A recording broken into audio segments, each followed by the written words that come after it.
Está entrando no ar. Encontro com a Justiça. Com o desembargador Ciro Darlan. Bom dia, queridos ouvintes da Rádio Família. Essa família querida que nos brinda com a sua audiência toda sexta-feira, de 11 ao meio-dia. E hoje nós vamos tratar de um tema muito interessante. Vamos tratar de intolerância religiosa. Quem foi que falou em igualdade? Intolerância religiosa, relações étnico-raciais e temas correlatos com a professora Rosiane Rodrigues. A professora Rosiane Rodrigues é jornalista com especialização em História do Holocausto no Museu Yad Vashem, em Jerusalém, Israel. É pós-graduada em Relações Étnico-Raciais pelo Centro Federal de Educação e Tecnologia Celso Koff da Fonseca. Então participem, ouvintes, através dos telefones 30790952, 30790938 e saudando também os nossos ouvintes lá de Tocantins. Alô, ouvintes da Rádio 98.1 FM. Rádio Tocantins de Palmas, e também assistindo ao nosso programa ao vivo através do site www.redejuridicatv.com.br. Este é o programa Encontro com a Justiça, em que nós, desembargadores, apresentadores, magistrados, apresentadores, nos colocamos à disposição dos nossos ouvintes para ajudar a entender melhor determinados problemas, este problema de hoje vinculado à intolerância religiosa, e sempre com um lembrete que toda criança e adolescente, mas por que não dizer todo brasileiro, todo cidadão, tem direito à liberdade, ao respeito e à dignidade. E você sabe o que é a liberdade? A liberdade compreende os seguintes aspectos: o direito de ir, vir, estar nos logradouros públicos e espaços comunitários, direito à opinião e expressão, direito à opinião e expressão, direito, tema de hoje, tema do nosso programa, a crença e culto religioso. Muito importante, nossos ouvintes, a criança e o adolescente têm o direito de escolher a crença e o culto religioso.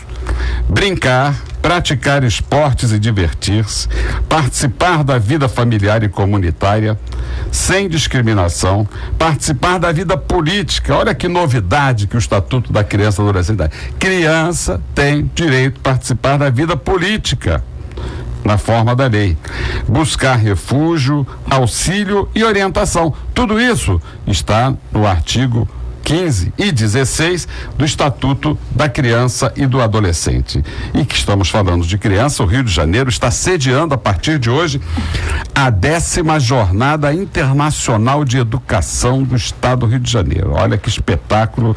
Educadores de todo o Brasil e até do exterior, alguns de Portugal, alguns das colônias africanas, das ex-colônias africanas, né, dos países de língua portuguesa. Muito interessante, muito importante que discutamos, que reflitamos sobre o processo de educação, que é, na verdade, o processo de libertação do nosso povo. E saudando os nossos co-apresentadores, o desembargador João Batista Damasceno, a quem eu passo a palavra para saudar os nossos ouvintes, e a nossa convidada de hoje. Bom dia, ouvintes da Rádio Família, da Rádio Tocantins. Bom dia, desembargador Ciro Darlan, desembargador Esteves Torres. Seja muito bem-vinda aqui, professora Rosiane. Um prazer muito grande recebê-la aqui. Eu estou aqui folheando o seu livro, Nós do Brasil, né? E nesse dia que a senhora veio aqui falar sobre tolerância religiosa, né? Acho muito importante, essa questão permeia a história do Brasil, né? A discussão sobre o que somos nós do Brasil permeou as discussões, né? Ao longo do século XX, está sendo colocado aí hoje de novo. Desembargador, esse livro vai ser sorteado entre os ouvintes que fizerem perguntas. Esse livro será sorteado, então, né, liguem para cá, façam suas perguntas, participem. É um livro muito interessante. Eu já vi aqui, já folheando, que ele trata aqui da revolta dos malês, né, que é um movimento importantíssimo que ocorreu em 1840 na Bahia e que gerou esse medo da população negra, sobretudo depois, né, da libertação do Haiti, proclamação da República do Haiti, que foi feita pela própria população que era escravizada. Então é uma questão muito interessante. Eu já saudando e encerrando essa saudação, senão eu fico falando muito tempo, né? Você falou aqui da liberdade, Esbadociro. Eu acho muito interessante esse tema aqui. A liberdade é uma ausência exterior de limites, mas que precisa coexistir respeitosamente com as outras liberdades. E acho que isso compreende, né, isso que nós vamos tratar aqui hoje, que é a questão da liberdade religiosa e da coexistência religiosa, que é muito mais até do que a própria tolerância. Mas será um prazer muito grande ouvi-la aqui hoje, né, professora Rosiane. O nosso poeta, o nosso moderador, o nosso apresentador, desembargador Antônio Carlos Esteves, meu cordial bom dia para saudar a nossa convidada. Entre meandros e melindres desponta a relevância social, a toda prova, a todo pano, livre de dúvidas, longe do engano. Sobre a pessoa ou sobre idade, não sou nihilista ou predico nihilismo, estou a serviço da dor e do cessar a dor. Sou o descobridor da verdade. Bom dia, ouvintes. Bom dia, senhores componentes. Bom dia. Essa é a poesia com a qual sempre o desembargador Esteves nos brinda, iniciando o programa e saudando a nossa convidada, e que estará à disposição de todos os nossos ouvintes no nosso site do Facebook, Encontro com a Justiça. Antes de começar as perguntas e os esclarecimentos da nossa convidada, eu queria anunciar uma vitória da liberdade, uma vitória da justiça, porque essa semana, na segunda-feira, o desembargador João Batista Damasceno, ele foi submetido ao crivo do órgão especial que, levantando muito alto a bandeira da justiça, impediu por 16 votos contra 7 que ele viesse a ser processado porque havia dado uma aula pública, uma conduta da mais alta expressão republicana para manifestantes no meio da rua. Aliás, é isso que a justiça precisa. A justiça precisa ir às ruas, ao encontro da população, ao encontro da sociedade, para orientá-la, para pacificá-la, para apaziguar e, sobretudo, para garantir direitos. Então, nós ficamos muito orgulhosos com esse resultado do órgão especial, dos desembargadores, ilustres desembargadores, que assim fizeram justiça. O tribunal também deu o seu grito de liberdade, né? O tribunal deu o seu grito de liberdade, e nós estamos numa campanha. Ouvintes, participem dessa campanha também, sugerindo à presidência do Tribunal de Justiça que outorgue ao juiz João Batista Damasceno a medalha do mérito judiciário, porque depois dos elogios que ele recebeu naquela sessão onde ele foi julgado, todos nós, a população toda, exige e pleiteia que o Conselho da Magistratura outorgue ao juiz João Batista Damasceno a merecida medalha do mérito judiciário. Isso é uma provocação, hein? Estamos sorteando hoje, ouvinte, já foi anunciado, o livro da professora Rosiane Rodrigues, Nós do Brasil. Olha, interessantíssimo, porque é um livro que aprecia o brasileiro, aprecia desde as suas origens, desde as suas formações étnicas, raciais e aquilo que nós somos hoje, como nós fomos construídos, decodificados, o nosso DNA. Então é muito importante a leitura desse livro que nós estamos sorteando para os nossos ouvintes. Professora Rosiane Rodrigues, nosso bom dia. Intolerância religiosa. O que vem a ser isso, professora? Bom dia. Seja bem-vinda. Bom dia, desembargador Ciro Darlan. Bom dia, doutor João Batista, doutor Antônio Carlos. É um prazer enorme estar aqui. Bom dia, ouvintes da Rádio Família, da Rádio Tocantins. Muito bom estar aqui com vocês. E, primeiramente, eu quero elogiar esse trabalho que vocês vêm fazendo, porque é muito bonito, é de uma relevância social muito grande ter aqui representantes da justiça, desembargadores, pessoas que a população comum, né, vê como algo inacessível, estar aqui presente, atendendo telefonema, discutindo com os ouvintes. Isso é de uma relevância e é de uma beleza que eu fico muito feliz em viver esse momento e ser entrevistada aqui nesse programa pelos senhores. A segunda questão é que quando eu comecei a pensar na possibilidade de escrever um livro para a educação, para crianças, né, para que seja numa linguagem de juventude, é porque a gente constata o seguinte: a intolerância religiosa e o racismo existem no Brasil independente de todo o arcabouço legal de proteção às liberdades de expressão de crença e de igualdade de direitos entre negros, brancos, homossexuais, grupos étnicos indígenas. Sim, o Brasil é signatário de tratados internacionais vários, da Organização dos Estados Americanos, das organizações das Nações Unidas, né? Nós temos uma Constituição Federal que é uma das mais uma Constituição que é uma das mais trabalhadas em nível de garantia de direitos, né? Isso é reconhecido mundialmente. Mas a gente vê que o problema da intolerância e do racismo não é um problema de falta de leis. É um problema relacionado à constituição das próprias instituições, como essas instituições lidam com esses temas.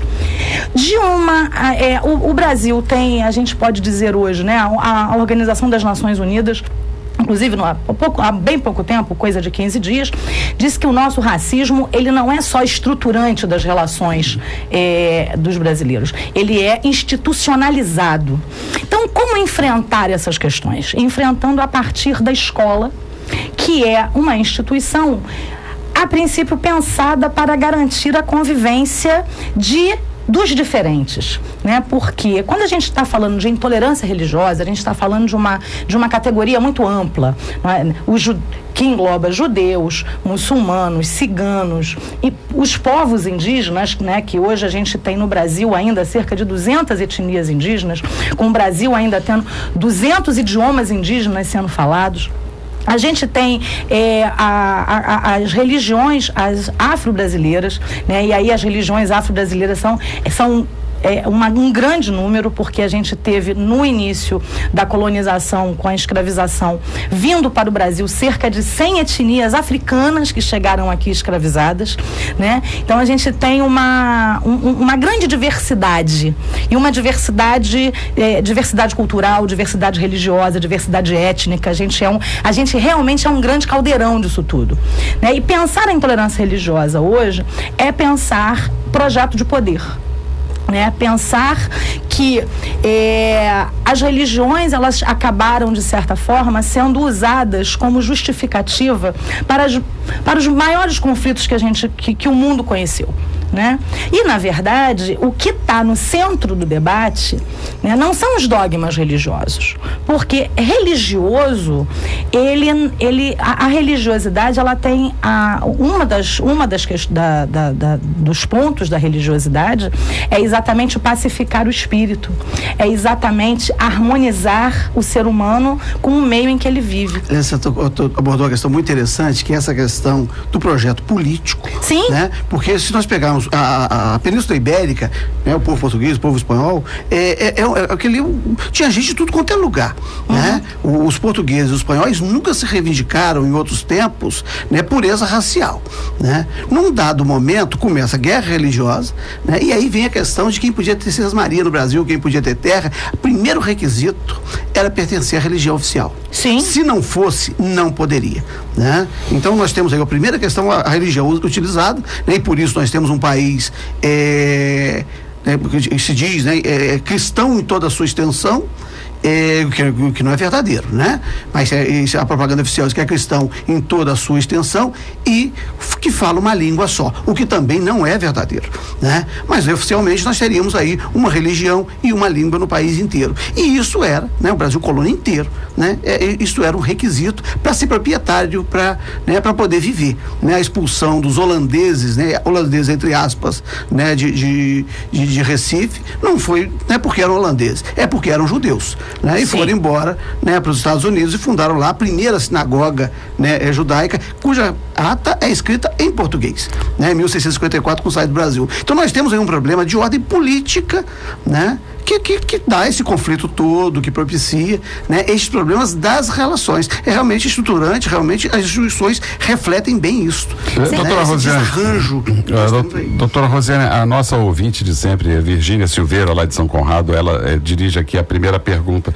A senhora falou que a Declaração Universal dos Direitos Humanos e a Constituição Brasileira assegura o direito à religião, à crença a todo o ser humano. E por que existem tantas guerras religiosas? As guerras são guerras, as religiões são outra coisa, né? Guerra não existem religiões que propõem guerras, existem interesses políticos que se justificam de questões religiosas. Que usa a religião como justificativo. Mesmo nas cruzadas? Desde as cruzadas, né, isso, doutor? Então, assim, a gente percebe, por exemplo, a gente vai pensar no conflito no Oriente Médio, por exemplo, em Israel e muçulmanos, né, e Palestina. Então, a gente vai perceber que os territórios que estão sendo ocupados pelo povo palestino, quer dizer, que eles ainda não foram expulsos, são os territórios que contêm água, que contêm minério, né? Quer dizer, o Israel é um país muito pequeno, é menor do que o estado do Rio de Janeiro, né? Que fica exatamente no centro do mundo árabe, que é estrategicamente, do ponto de vista geopolítico, é estratégico que se tenha ali uma base ocidental em um país que tenha... colocaram ali, evidente, né? Até porque ali está na rota, né, do petróleo. 80% do petróleo que chega na Europa e nos Estados Unidos, e aqui na América, tem que passar por aquela região. Então, ali é um ponto estratégico do ponto de vista geopolítico e de interesses internacionais que movimentam a vida de milhares de pessoas, inclusive as nossas, né? Então, o que está sendo discutido ali não é quem é o povo escolhido ou quem deixa de ser o povo escolhido.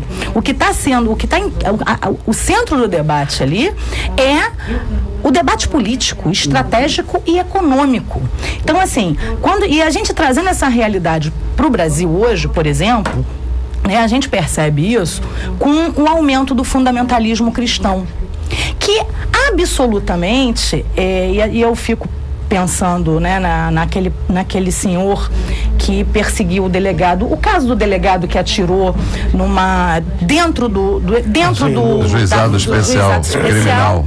Ele atirou num cidadão, né? E eu fico pensando ali, né? Aquela instituição fundada pelo Tupirani da Hora, que é o mentor do Bíblia Sim, Constituição Não, né? Eu fico pensando o seguinte, assim, claro que eu estou aqui no meio, né, de frente a juristas e a autoridades estaduais, e fico pensando que aquilo não pode ser identificado como uma igreja, é uma milícia, porque o que não é uma instituição que prega que tem que ser seguida a Bíblia e não a Constituição, não pode ser reconhecido como religião, e muito menos como religioso. Até porque tem aquela frase célebre que o próprio Cristo deu, né? Dai a César o que é de César e a Deus o que é de Deus, o que separa nitidamente o que é Estado e o que é religião. Não, e tem uma outra coisa, assim, tem um pastor metodista chamado Martin Luther King que dizia o seguinte: o que me incomoda não é o grito dos maus, mas é o silêncio dos bons. E quando a gente percebe que a comunidade cristã no Rio de Janeiro e no Brasil tem percebido isso, e a gente tem algumas igrejas, né, que são as tradicionais e que a gente, né, identifica como evangélica, que são a Igreja Metodista, a Igreja Batista, os presbiterianos, os adventistas, tem todo um movimento de conter esse tipo de avanço, porque o fundamentalismo cristão e todo tipo de fundamentalismo religioso, ele não é maioria nunca. Né? Ele nunca consegue abarcar a grande parcela da população. O problema é que ele aterroriza grande parte. Sim, pois não. O desembargador Rogério de Oliveira, nosso apresentador, hoje não está presente, e os ouvintes todos estão ligando aqui perguntando por que ele não está presente. Eu queria justificar que a sua ausência, em razão dele estar participando de um seminário que está ocorrendo aqui no Rio de Janeiro, né, sobre perícia, uma área da polícia muito importante, inclusive para o judiciário, para a elucidação de crimes e ilícitos. E a propósito desse seminário, o Rio de Janeiro é o segundo estado com maior número de casos de intolerância religiosa. Professora, tem algum motivo de ser? O primeiro é São Paulo, pela sua população, o segundo é o Rio de Janeiro. A senhora identifica alguma motivação própria? Por que o Rio, uma cidade assim tão avançada, tão liberal, uma cidade em que é tida como a porta de entrada e a porta da cultura brasileira, o Rio de Janeiro, por que tantos abusos de intolerância religiosa? Olha, doutor Ciro,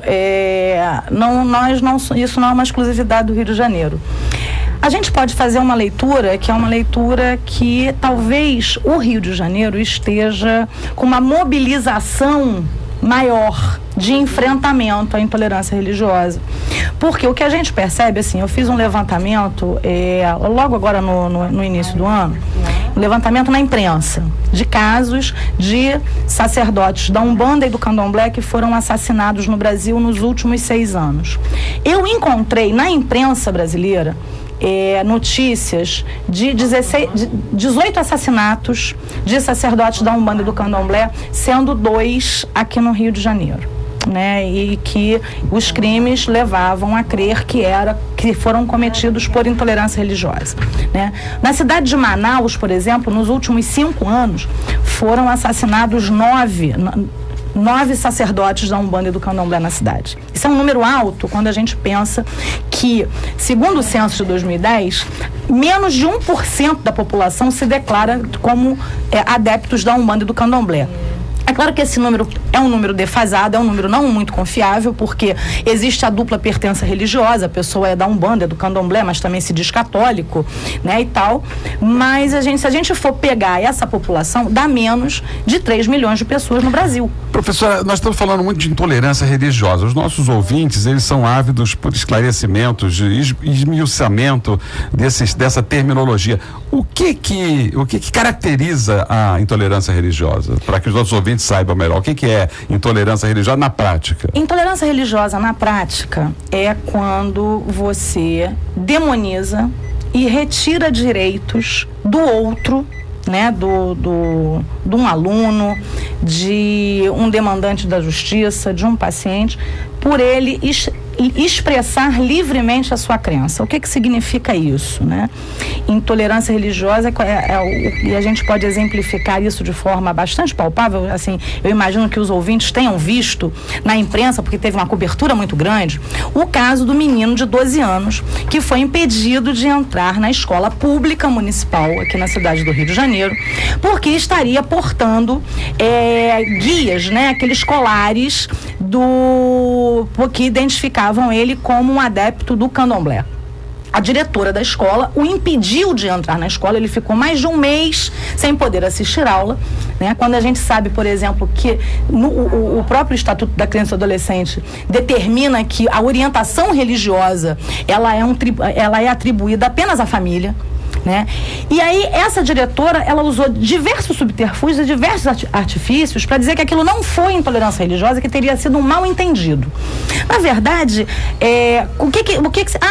o uniforme, ele não estava de uniforme, ele estava de boné, ele não podia entrar na escola. Ora, a gente não está na França. É essa questão que eu queria abordar. Né? A gente não está isso. na França. A França tem o sentido de igualdade do Estado francês, é o sentido de igualdade de similaridade. Você não tem símbolos no espaço público. É impensável que se tenha um crucifixo, com todo respeito, dentro de uma sala onde será feito um julgamento, dentro de um tribunal, dentro de um fórum francês, né? Muito menos numa escola, muito menos num hospital. Isso é muito interessante, professora, desculpe te interromper, porque decorrente da Revolução Francesa, das guerras religiosas, eles têm uma concepção de que as instituições públicas é um espaço comum e, portanto, ninguém há de ostentar nenhum símbolo particular. Sim. Então, o símbolo particular fica para a vida privada, Sim. que há de ser respeitado.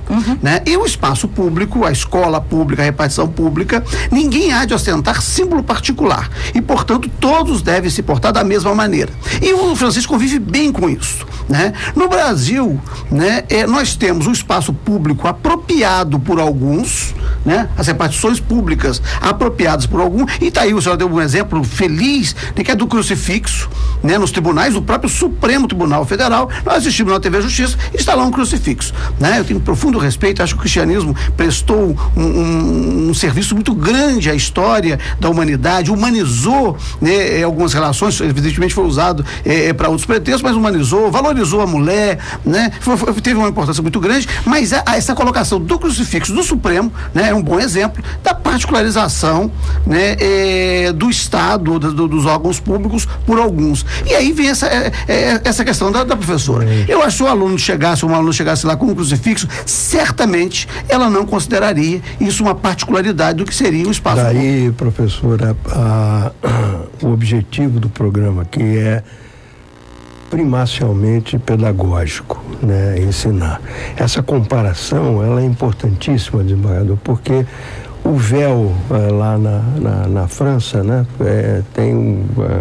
É o símbolo da separação entre a sociedade tipicamente francesa e aqueles que eles fizeram franceses e agora querem tirar. Mas ele pode fazer uma escola particular e usar a roupa que quiser. Porque a escola particular existe para isso. Sem dúvida. Para aqueles que não querem viver no regime comum. E veja, desembargador, como isso é importante.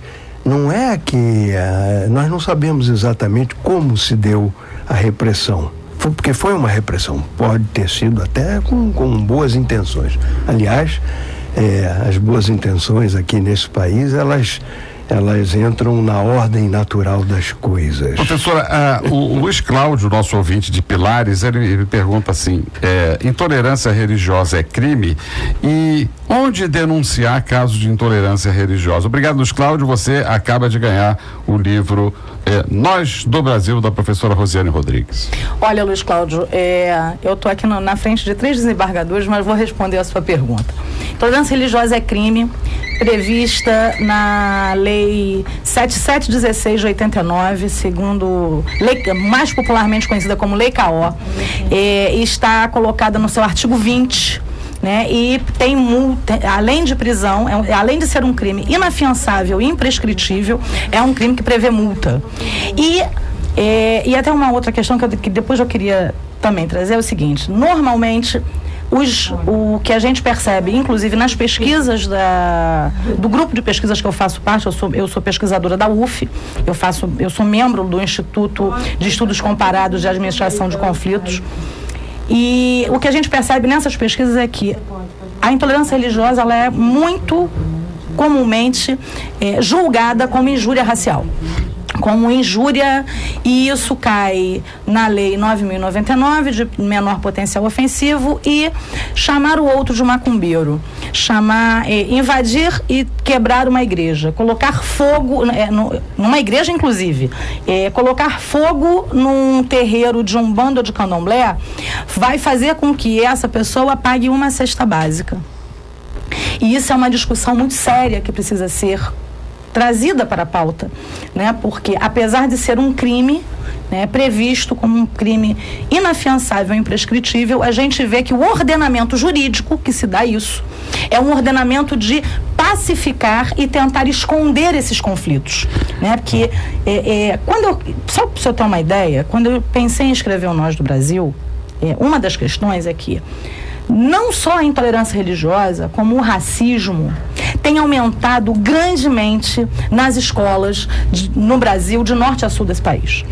Se eu ter uma ideia, o caso do menino de 12 anos aqui no Rio de Janeiro não é diferente do caso dos meninos indígenas, que são proibidos de frequentarem a escola pública no estado, em estados como Amazonas, como Amapá, e são proibidos de usar a tinta que eles fazem a pintura étnica, que é o que representa o que eles são.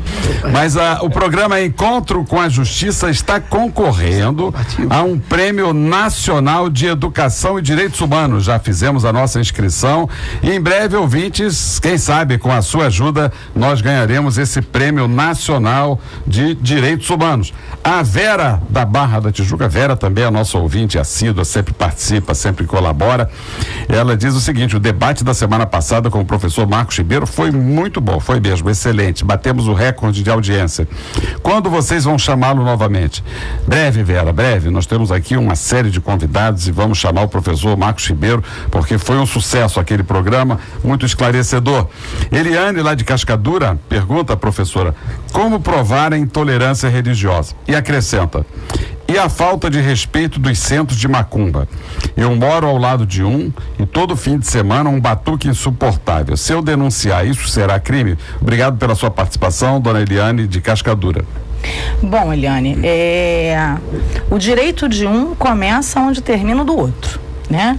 Então, provar intolerância religiosa, inclusive esse é um dos grandes desafios, eu acho que é de prova, é de fazer prova, né? Até porque provar racismo e intolerância religiosa nesse país não é uma coisa fácil, né? Sempre é um mal entendido, sempre é alguma coisa que era de boa intenção, né? Não é que você não quis entrar no elevador porque o elevador tinha um senhor negro, é porque você não quer incomodar, né? Então, assim,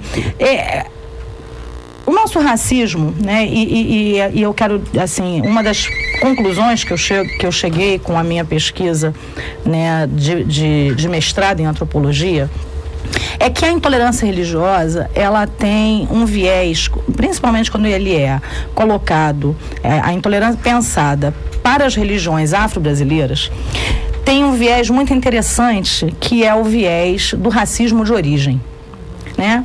Até muito pouco tempo, a partir de 1950, quando o professor Horaci Nogueira escreve um artigo dizendo da diferença do racismo existente no Brasil em relação ao racismo existente na África do Sul e nos Estados Unidos, o professor Horaci Nogueira faz uma comparação e demonstra de forma brilhante como é que aqui no Brasil a gente tem uma coisa chamada racismo de marca, em oposição ao racismo de origem que ainda existe, que perpetua na África do Sul e nos Estados Unidos. Lá, uma gota de sangue negro faz a pessoa ser negra até a sua 8ª geração. Você pode ser louro. Ou índio, exatamente. Ou índio, né? Então, assim, você pode ser loira do olho azul, que você vai continuar sendo negra. No Brasil, o nosso racismo estaria muito mais atrelado à cor da pele. Quanto mais negra, né? Quanto mais a pele preta, mais a pessoa estaria exposta a esse racismo institucional, que a polícia militar ainda hoje trabalha com um suspeito padrão sendo um homem negro, entre 15 e 29 anos, é por isso que as estatísticas de auto-resistência são tão altas em relação a essa população. A gente assiste hoje no Brasil o genocídio da juventude negra, né, que são as pessoas que morrem, né, pelo aparato da segurança pública. E nós não teríamos aqui o preconceito, o racismo de origem, exatamente porque nós temos vige no Brasil uma coisa chamada política do embranquecimento. Professora, a Jéssica, a respeito dessa sua manifestação, a Jéssica lá de Campo Grande, obrigado, Jéssica, está perguntando por que tanto preconceito com a mulher negra no mercado de trabalho? E aproveitando essa pergunta da Jéssica, como é que a senhora analisa essa campanha que está sendo feita em razão dessa emissora de televisão da Globo, que está lançando um programa que é das negras, o sexo e as negras. Eu queria que a senhora respondesse. Uma peça de teatro que está sendo eu não assisti a ela, contestada. Isso não posso falar. Mas aí, como é que a senhora analisa? Primeiro a pergunta da Jéssica, por que tanto preconceito contra a mulher negra? E como é que a senhora analisa, se a senhora conhece essa peça, aliás, de um ator muito respeitado coitado. É o Falabella. Falabella, Miguel Falabella. É um homem inteligente. É um homem inteligente, um homem libertário e tudo. E em cima dessa polêmica toda. Nós estamos obrigados a assistir à peça para falar sobre ela. Eu tenho umas coisas, eu gosto muito de Falabella, mas tem uma coisa, me incomoda aquelas brincadeiras que ele faz quando ele fala dos pobres, porque é pobre e faz não sei o quê, porque é pobre. Tem até um personagem que é pobre. Porque é pobre quando tem um prato cheio de comida, ele posta no Facebook para mostrar que come. Eu acho que aquilo ali, para quem é pobre, é ofensivo. Eu acho que é uma forma reconhecendo a forma caricata irônica para dizer ao contrário, porque o Chico Anísio tinha um personagem que era um político que dizia: detesto pobre, detesto pobre. Aquela era uma forma de chamar atenção. Acho que essa outra é discriminatória. Essa outra coloca o pobre num lugar da hierarquização social, um lugar de subalterno, um lugar desqualificado, retira do outro o respeito que ele há de ter, né? E isso passa por essa política de embranquecimento. Nós já tivemos no Brasil um presidente da República negro, Nilo Peçanha era negro, e nunca se assumiu como tal, ele dizia que era branco. E todo mundo dizia que ele era branco porque ele era presidente da República. Tivemos um outro que era cigano, Juscelino Kubitschek, né? Era neto cigano, mas negava isso, quer dizer, uma medida que ascendeu socialmente, esqueceu, né? Buscou apagar a sua origem e não consta da biografia dele, e eu acho que a maioria dos nossos ouvintes hoje não sabem disso, que Juscelino Kubitschek era um cigano, né? Então há uma questão, há um estereótipo, né? O louro nórdico, né? Como na brincadeira o Falabella fala, mas ele se coloca no lugar, ele assume o papel do loiro nórdico, bonito, bem tratado, né? Colocado num berço, né? Em linho egípcio, né? Isso evidentemente reforça esses estereótipos, né? E reforça essa prática que é cotidiana de desqualificação, de hierarquização das relações sociais, que é o terreno, né? Que é a preparação do terreno para o racismo, para a intolerância, para a segregação, né? Embargador, isso que o senhor está colocando é importantíssimo, porque pode ser, não estou, não sou o dono da verdade, mas o fato é que pode ser que o propósito seja esse, provocar esta reação, porque no mais das vezes nós vivemos, como a professora acabou de dizer, na plenitude da ordem natural das coisas. Machado de Assis nunca falou na mãe dele, como ninguém fala no pai do Juscelino, fala-se na mãe. Desculpe, ouvintes, mas nós demos uma aqui de Faustão, fizemos a pergunta e passamos a responder. Vamos já ouvir. Mas eu estou aqui fazendo várias reflexões, né? Eu acho que a minha opinião é o seguinte, né?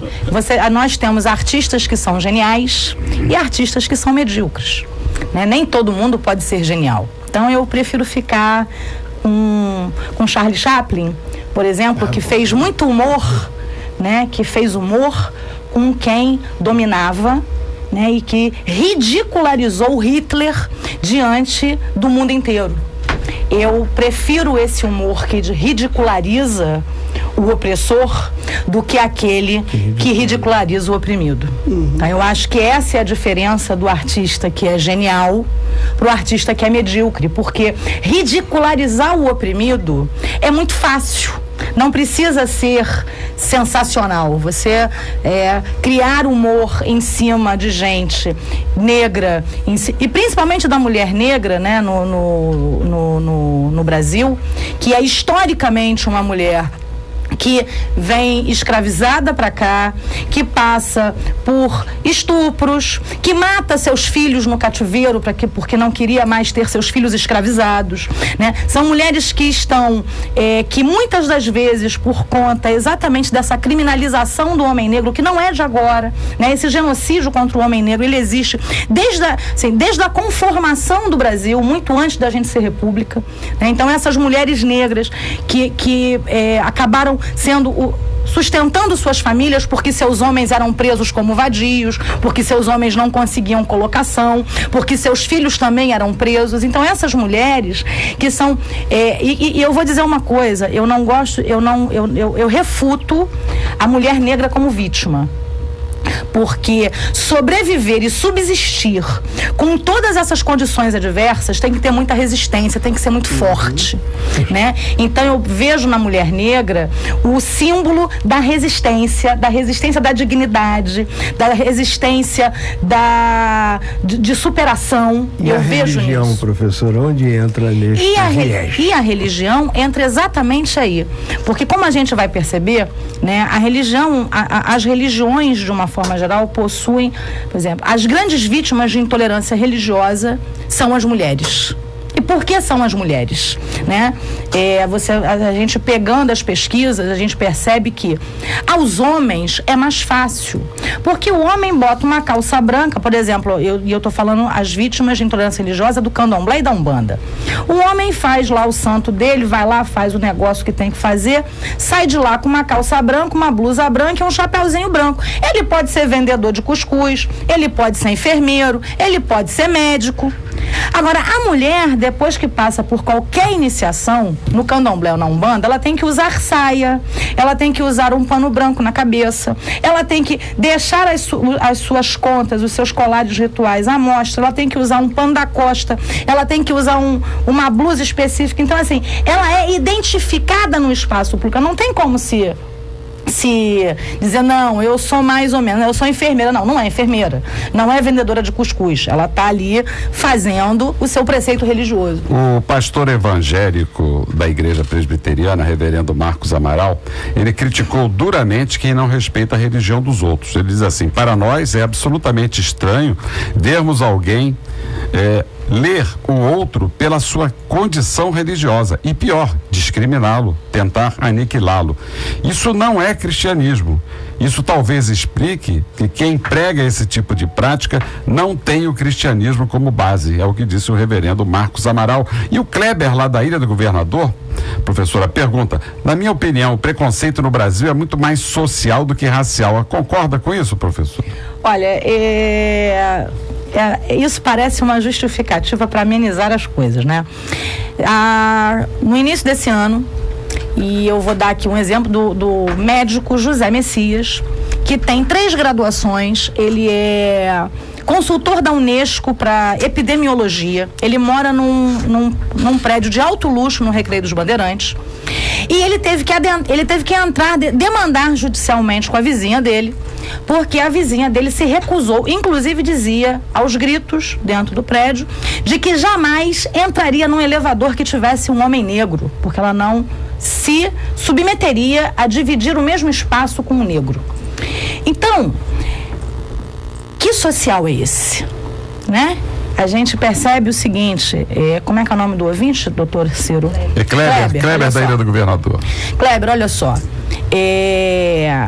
as instituições, assim, o sistema jurídico, né, a justiça criminal, ela é constituída para ordenar essa grande massa negra ainda no nosso período colonial, né?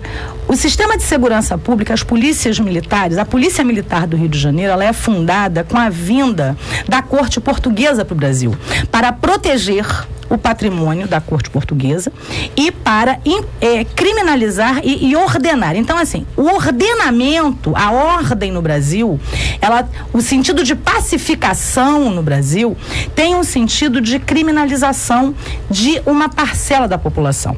Caxias foi o pacificador. Que Caxias é exatamente, né? Que mata quilombos, que mata povos indígenas. Então, eu quero te mostrar o seguinte: o racismo no Brasil e a questão da cultura, né? E das expressões culturais, não é por qualquer outra, não é coincidência que a capoeira, que a umbanda e o candomblé tenham sido proibidos por força da lei até muito pouco tempo. Porque são expressões eminentemente negras. Capoeira já foi crime. Umbanda e candomblé também já foi crime, até há muito pouco tempo, que era a década de 1960. Como é que a senhora analisa a questão das UPPs com relação a essa intolerância religiosa?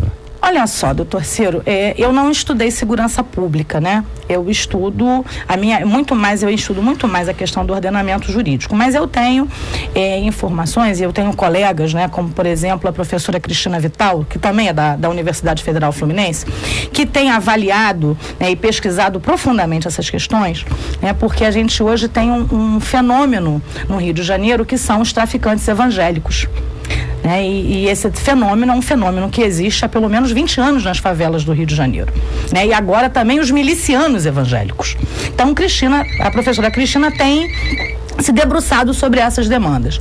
E o que se percebe é que as unidades de polícia pacificadora, elas atuam também na criminalização das religiões afro-brasileiras. Né?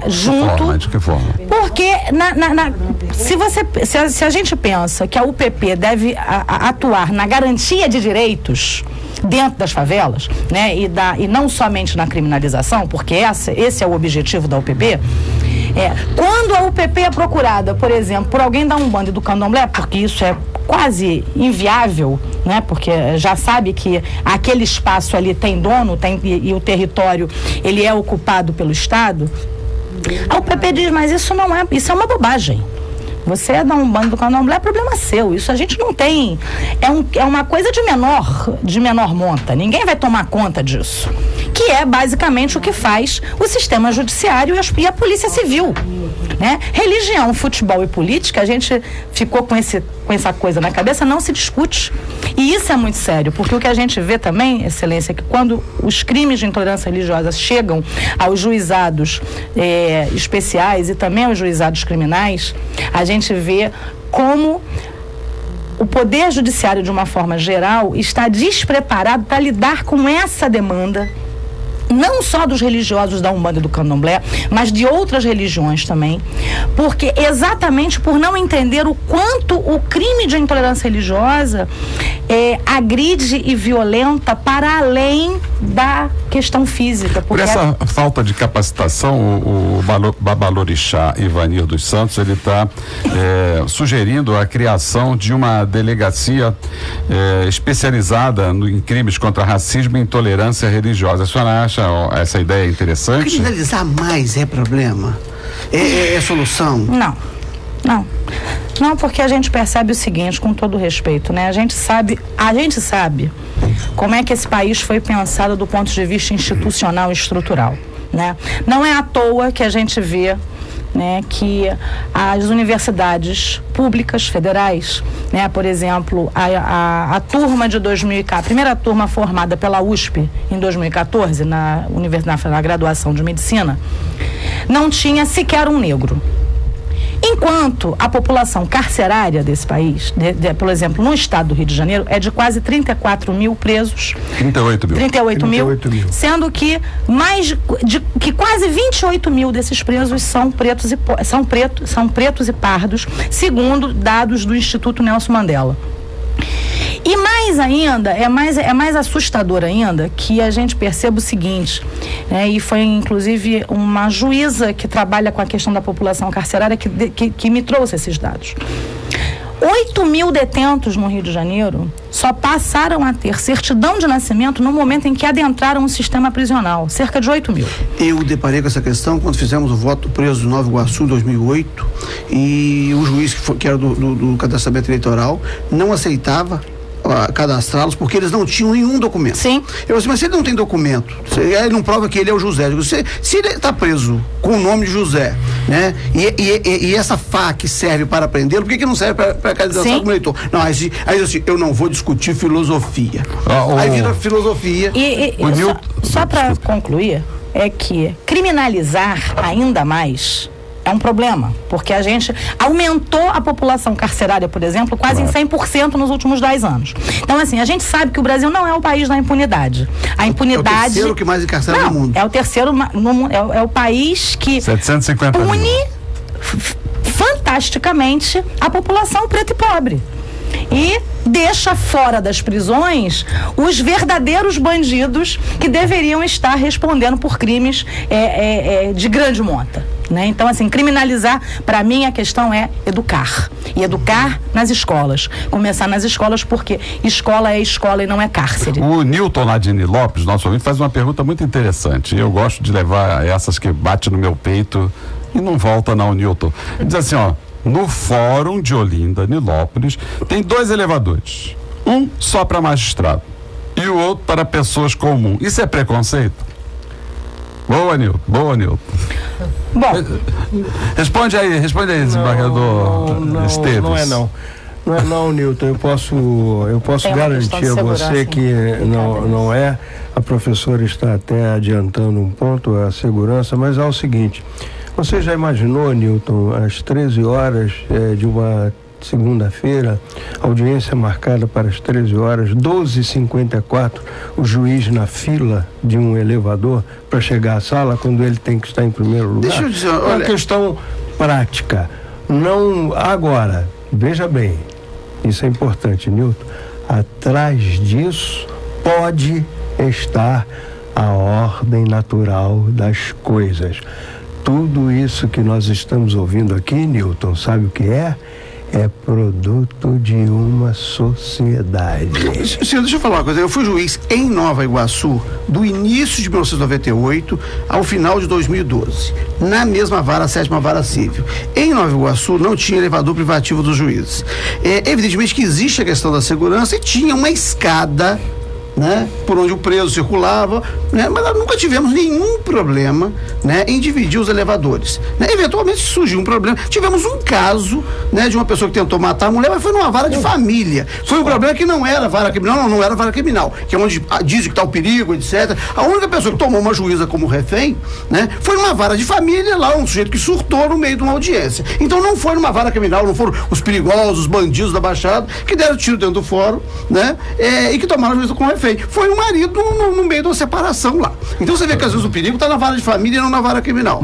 Então nós temos, eu nunca vi isso. Evidentemente que isso pode ser num caso ou no outro, mas a regra que nós temos visto aí é separando o povo daqueles, né, que compõe o estamento burocrático do Estado e que permite a algumas pessoas das instituições se referirem, né, à sociedade como eles, né, e não como todos nós. Naira Delmeyer, ela faz a última pergunta e nós estamos lamentando tanto. O tempo é o nosso inimigo, porque o programa está tão bom, a professora Rosiane está num diálogo tão interessante, com informações tão relevantes. Ela vai ter que voltar. Mas a Naira Delmeyer, ela diz assim: como ajudar jovens que vivem conflitantes com a família de religião evangélica ao terminarem de cercear sua liberdade, ao teimarem em cercear sua liberdade de ações na sociedade? Naira, vai ficar essa pergunta no ar, porque eu vou dar a palavra assim para a professora Rosiane apenas para suas despedidas, agradecendo a todos por essa belíssima participação no programa de hoje. Obrigado pela sua presença, professora, e para suas despedidas. Eu é que agradeço profundamente, é uma honra estar aqui com vocês. E só para dizer o seguinte, doutor Ciro, Jesus Cristo deixou o único grande mandamento: amai ao próximo como a ti mesmo, né? E a Deus acima de todas as coisas. Então, quando a gente discrimina alguém, a gente está descumprindo o grande mandamento de Jesus, né? Muito obrigado a todos e até a próxima sexta-feira com um programa muito interessante. Voltem na próxima sexta-feira de 11 ao meio-dia, Encontro com a Justiça. Você acabou de ouvir Encontro com a Justiça, com o desembargador Ciro Darlan.